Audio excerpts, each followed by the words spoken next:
Maurice Ulrich, vous êtes donc éditorialiste à l'Humanité. Comme tout le monde, vous venez d'apprendre les résultats. Quelle est votre première réaction? Première réaction, au vu de la percée de Jean-Luc Mélenchon dans les dernières semaines, c'est évidemment une déception, disons clairement. En même temps, d'après les estimations qu'on a actuellement, il serait à 19,5% au coude à coude avec François Fillon. C'est un très beau résultat et ça laisse quand même, je dirais, perdurer un espoir, peut-être pour une gauche quand même très très affaiblie avec le score de Benoît Hamon. Ensuite, il y a au moins un motif de revanche de satisfaction. C'est que Marine Le Pen serait à 21%, ce qui par rapport aux estimations qui lui étaient accordées il y a encore 3 semaines, on la mettait à 26-27%, c'est plutôt une bonne chose et ça on peut s'en réjouir, même si évidemment elle sera au second tour. Alors bon, le gagnant c'est bien sûr Emmanuel Macron. Il est clair que, visiblement, le vote utile des électeurs de gauche indécis ou ceux qui auraient pu voter Benoît Hamon se sont reportés sur Emmanuel Macron. Bon, ça, on pouvait un peu s'y attendre, même si, effectivement, comme je viens de le dire, la percée de Jean-Luc Mélenchon pouvait penser qu'il y aurait, je dirais, un report plus important sur le candidat de la France insoumise.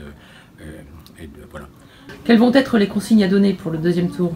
Écoutez, moi je m'engage, mais il est évident que le premier objectif sera de battre Marine Le Pen. Bon, bien sûr, on se trouve dans cette situation, je dirais, assez désagréable d'avoir un candidat maintenant très libéral, Emmanuel Macron, qui est je dirais, qui se trouve maintenant de fait à la tête d'une recomposition politique de droite et de centre-droit, et que finalement les électeurs n'auront le choix qu'entre une droite ultralibérale et la droite raciste et xénophobe de Marine Le Pen. C'est un peu triste, c'est aussi dire que la gauche dans son ensemble, quel que soit le score de Jean-Luc Mélenchon, sort quand même très affaibli de ce scrutin, puisqu'en réalité, si on ajoute François Fillon à aux deux candidats, on se trouve maintenant avec une gauche qui est aux alentours de 26-27%, et le reste est de droite. Donc c'est une question qui est posée à l'ensemble de la société française, quelles que soient les illusions qu'a pu créer Emmanuel Macron dans son ni droite ni gauche. En réalité, on sait bien qu'il est de droite. D'ailleurs, on peut rappeler qu'il avait rejoint les mots de François Fillon pour qualifier Jean-Luc Mélenchon lui parler d'un programme communiste, bon, ce qui est quand même, je dirais, un marqueur de droite assez clair. Justement, est-ce qu'Emmanuel Macron est capable, selon vous, de former une majorité pour les législatives? Écoutez, ça on verra. Ce qui est clair, c'est qu'il a bénéficié du ralliement d'un certain nombre de dirigeants socialistes qui voulaient à toute force opérer cette mutation sociale libérale du Parti socialiste. Donc ceux-là l'ont rejoint. On peut penser s'il gagne ce second tour, qu'à la faveur de cette victoire, il connaîtra d'autres ralliements. Est-ce que ça peut constituer une majorité politique? Ça, c'est difficile de le dire aujourd'hui.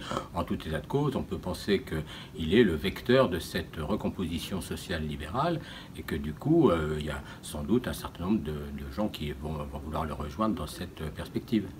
La gauche a encore une place à occuper dans ce pays avec les législatives. Je dirais que fort heureusement, le score de Jean-Luc Mélenchon permet à la gauche de garder quand même une espérance claire, même un socle, parce qu'au fond, il y a la personnalité de Jean-Luc Mélenchon, on l'a dit, son talent personnel qui est indiscutable et qui a lui permis de faire cette percée. En même temps, tous les gens qui ont voté pour lui sont des gens qui sont souvent engagés dans la vie sociale, dans la vie politique, des syndicalistes, je dirais des gens des associations, etc. Cette gauche-là, elle existe, elle a fait voter clairement pour Jean-Luc Mélenchon. C'est une force. Alors cette force-là, eh bien, il va falloir la mettre à profit. Il va falloir surtout la mettre en mouvement, je dirais même dès demain, pour les législatives, parce que les législatives commencent aussi maintenant, et que finalement, il faudra essayer de gagner partout, je dirais, des contre-pouvoirs ou des pouvoirs locaux pour combattre la politique qui nous attend, qui ne peut être, que ce soit Emmanuel Macron ou Marine Le Pen, mais probablement Emmanuel Macron, qui ne peut être qu'une politique, je dirais, négative pour l'État, pour les salariés, pour l'ensemble des salariés. Emmanuel Macron a d'ailleurs indiqué qu'il allait passer, dès les premiers jours où il serait élu, s'il l'est, faire passer ces réformes par ordonnance, et notamment la loi El Khomri, ou une version remaniée qui vise à déréguler le marché du travail, le code du travail, en renvoyant la négociation aux entreprises, d'ailleurs en cassant les 35 heures, les 39, etc. Merci Maurice Ulrich.